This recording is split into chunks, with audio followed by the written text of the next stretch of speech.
selling natin. Tapos meron tayong available na mga tuna sashimi. May bituka din tayong luto na adobo na pwede mong bilhin dito ngayon. Ayan, so ang ating unang-una nating itatampok sa araw na ito ay ang pagkakatay ng ating live tuna at saka ang pagbebenta natin ng mga tuna cuts, tuna sashimis, and adobong tuna lamang loob. Okay, so Tito Menchi, take it away.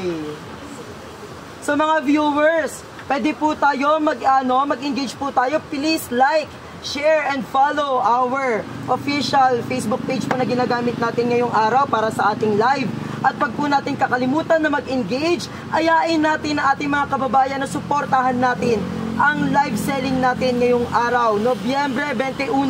Itatak natin sa ating kalendaryo, buong maghapon, manood po tayo. Good morning, Ayan. Good morning sa lahat.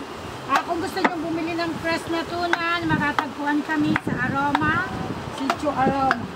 Ayan, sa Barangay Taymaan, Sitio Aroma po tayo. Tita Menchi, ilang taon na ba kayo na nag-aano ng ating kasa? Almost 20 years na.